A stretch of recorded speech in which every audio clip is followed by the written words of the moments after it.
A lot of people who work in data will tell you the data doesn't lie. Things are moving in a positive direction when it gets talked about, when something like this beautiful foundation goes to the tip of the spear and starts trying to make a difference. It just works, and it's happening. And I would argue, and you may agree with me, people like Matt, those kind of people have a special piece of DNA, do they not? People who do that. So Matt, thank you again. Thank you for running point. We appreciate you. Next, it is my honor to welcome up Terry Bentley Hill. You're going to hear from Terry. Terry's an award-winning criminal defense attorney. And the moment I spit something like that out, I thank my lucky stars that I don't know Terry yet. And I've not needed to know Terry yet, but this will be a pleasurable moment. She has very strong ties to the Fort Worth community, where she received her Doctor of Jurisprudence from Texas Wesleyan University School of Law. She's also a nationally recognized mental health care advocate who created the Stop Minding Your Own Business initiative with the real basic belief, and she'll talk more about it, of course, that just one person, maybe somebody in this room, can change the course of somebody else's life by asking the simple question, are you okay? Honored to welcome to the stage our keynote speaker, Terry Bentley Hill.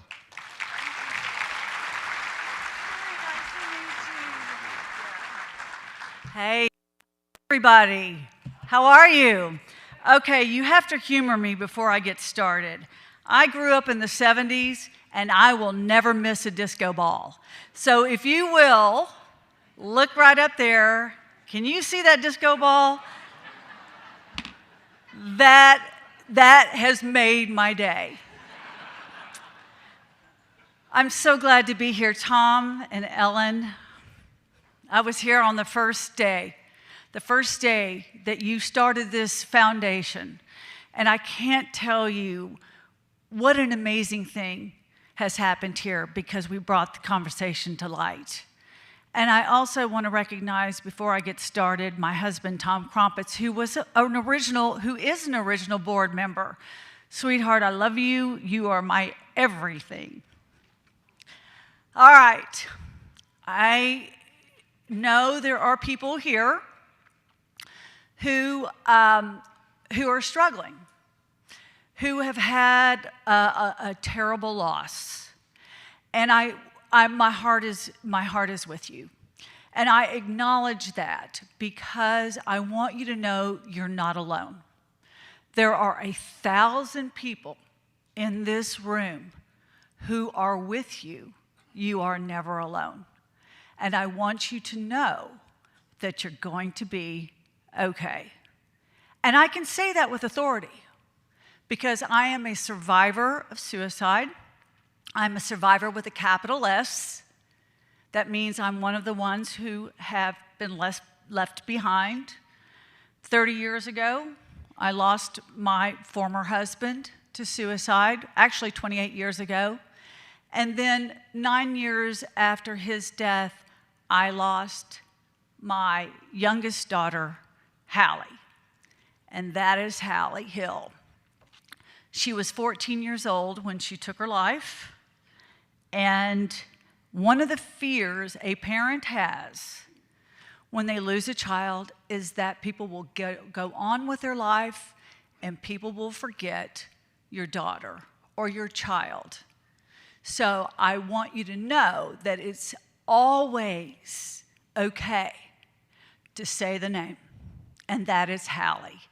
And I will introduce you to Hallie a little bit more as I go on. And I thought about this. I talk a lot to different groups, and I thought, what am I going to say to this incredible group? And I thought, well, what I'll do is, since it has been 28 years since I lost my former husband, that I will share some of the things that I have learned, and I'll pass that on to you. First of all, I want to give you the good news. The good news is that suicide is one of the most preventable deaths. Suicide is preventable. But we've got to talk about it, and that's why we are all here. Now, I want to also say, I have learned that suicide is one of the most difficult deaths to grieve because it's very complicated. It is oftentimes a death that, when it happens, you take on responsibility that doesn't belong to you. There are a lot of the wouldas, couldas, shouldas, should haves. And one of the things that I know that I experienced with both my former husband and with my daughter Hallie is, what is wrong with me? That people keep dying around me. I made it very personal. But as I've gone along and I've learned more and I've talked to so many people and I got into therapy, I have learned that it wasn't about me. And I have also learned that those whys that we all ask, why? Why did this happen? Why? I don't understand. I had to let go of the whys because there's only one person who could answer that question, and that person was no longer here to answer that question. So I had to learn to let go of the whys. Now, my former husband, what I've learned is secrets keep us sick, okay? And I tell you that because my former husband was an elected official. He was an elected district attorney, and he struggled with mental health issues and depression. But because he was afraid that it would ruin his career if he sought help, our family kept a secret and hid in the shadows and tried to conceal the illness that at the time we didn't know was an illness. We didn't know what it was. We were just getting sicker and sicker. So secrets can keep us sick. So that is, people will often ask me, Terry, what would you do differently if you could? And what I would do differently is I would have gotten help for myself.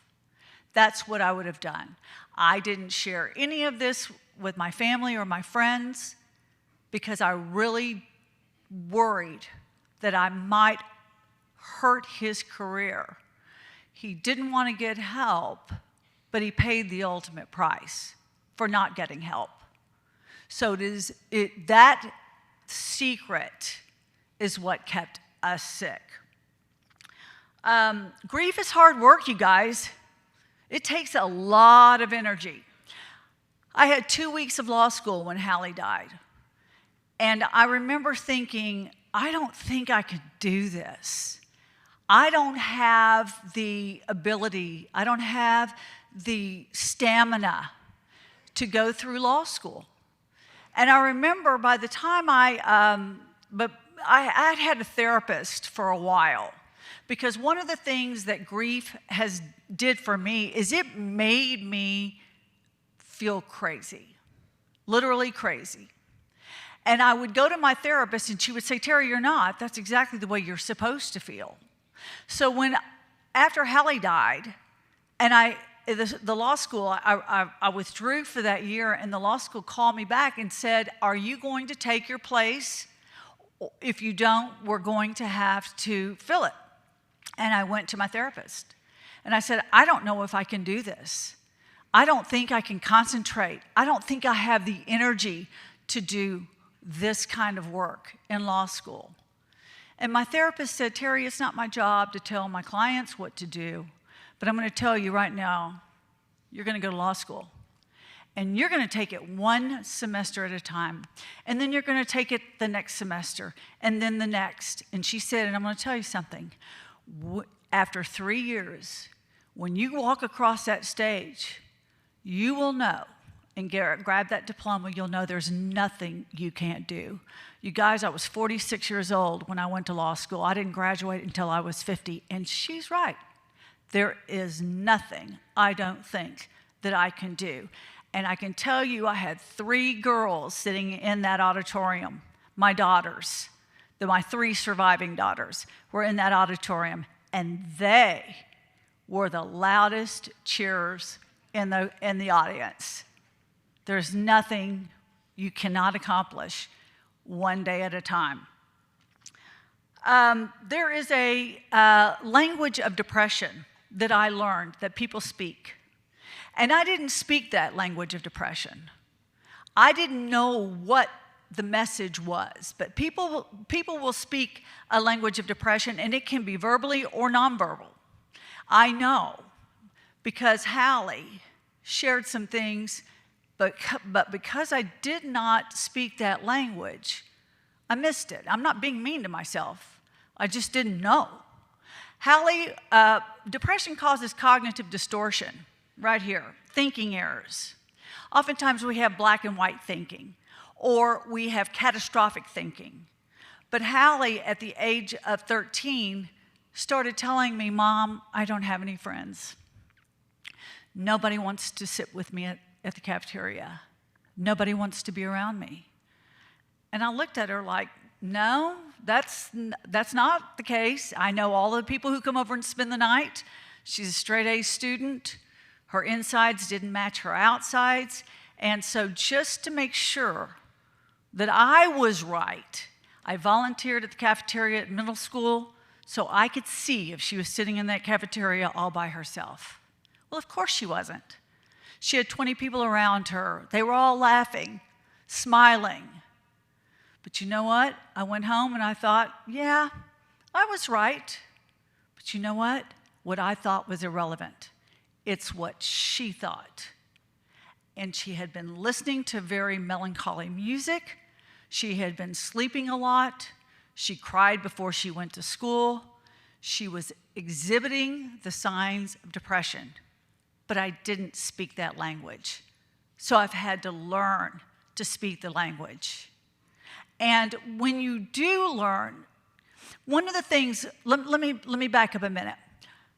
After many people who are survivors of suicide have depression themselves. They experience depression. I certainly did.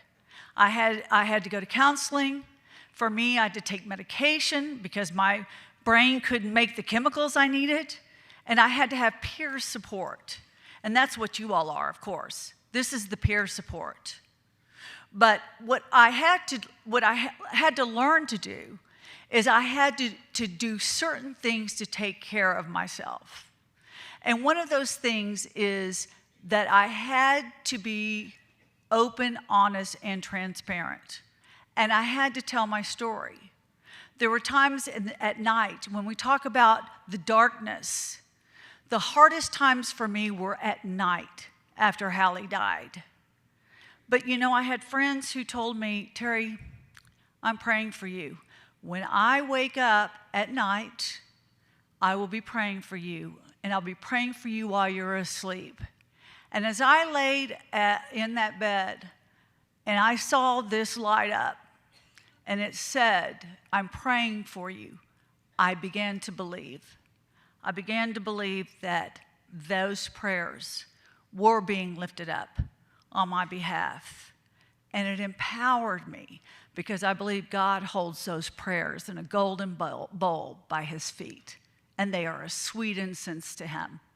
And I began to feel that. And I knew that I was not alone. And so I started telling my story. And Doug was talking about the story. The story is everything. Our story is everything. We all have a story. Because the story can be the key that unlocks other people's hell. I was in a law firm. I speak to a lot of law firms, law groups. I'm very, very involved in lawyer wellness. And after I got through at this law firm in Houston, I noticed that there was a group of women sitting at a table. And I kept looking over there because people will come up usually afterwards and want to talk and share their story. And I noticed them sitting there, huddled together, and eventually one of the women came up to me and she said, "Terry, I want you to know something. When I was 15 years old, my father died. And for the last 45 years, I have been telling people he died of a heart attack until today. And for the very first time, I shared with my colleagues that my dad died of suicide because you told your story. You have set me free. Tell your story. It truly can set someone's life free. Tom and I started Stop Minding Your Own Business because very much like QPR, it is imperative that you step out of your comfort zone and approach with love and concern people who are struggling. I have a friend who jumped off the Golden Gate Bridge when he was 17 years old, and he told me that he would not have done that if one person asked him that day, "Are you okay?" He obviously survived. He was one of 43 people to ever survive jumping off the Golden Gate Bridge.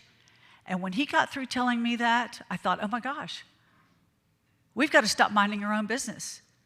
We can all say, "Are you okay?" Because what it does is it relieves suicidal pressure or crisis. Think of it like a balloon. So when you validate someone's pain, when you see them and you approach with love and you ask the questions, it can validate those feelings and relieve that pressure, so then we can get help for those people. That's why QPR is so important, because it teaches people don't know what to say. They don't know what to say, but I never pass someone who is struggling. And I work in the criminal courthouse, you guys. It's not a happy place. And when I never pass someone who is crying without asking them, "Are you okay?" I have to keep my head where my feet are. If I go to the past, it's a very dark place. If I live in the future, and so I start writing scripts about what might happen, I'm in anxiety. I'm safest right here. So I keep my head right where my feet are. And I'm going to wrap up with gratitude, because studies have shown that the people who stay in gratitude are much more content and happy in their lives. And I know that to be a fact. The day after my former husband died, the media had gone live from our front yard because he was a public official. And a woman walked in my house and she said, "Terry, I want you to write a gratitude list." And I looked at her like she was crazy. I said, "Are you kidding me? I have nothing to be grateful for. I am now the single mother of 4 little girls. I don't know." And she said, "Well, let's think about this." She said, "Terry, do you have a roof over your head? Do you have food on your table? Do you have 4 little girls who love you? Do you have a bed you sleep in? And do you have legs that take you from that bed to your bathroom sink? And do you have a toothbrush that you use every single morning?" And I said, "Yes, I do." She said, "Well, seems to me you have a whole lot to be grateful for. Why don't you write a gratitude list?" So I have. Since April the 9th, 1995, I've written a gratitude list. And of course, I put the big stuff on that gratitude list. I'm grateful for my husband. I'm grateful for my other children. Of course I am, but I'm also grateful for the little things, like the gasoline in my car that takes me from Dallas, Texas to Fort Worth. The fact that I can see the bamboo in my backyard swaying. The fact that I can hear the fountain and that water running, and that I can feel the air conditioning kick on, and I can feel it on my skin. I am grateful every single day for what I have, because then I don't focus on what I don't have.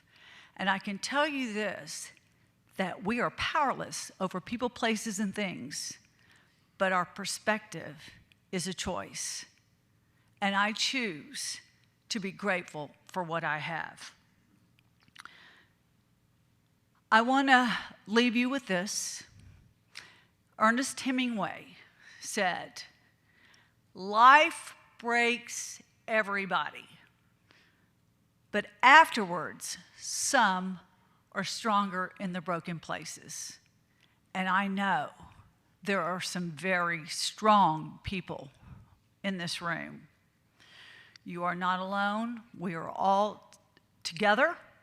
And I can tell you this, that I am a person of faith, and I believe that is the main reason why I'm up here talking to you.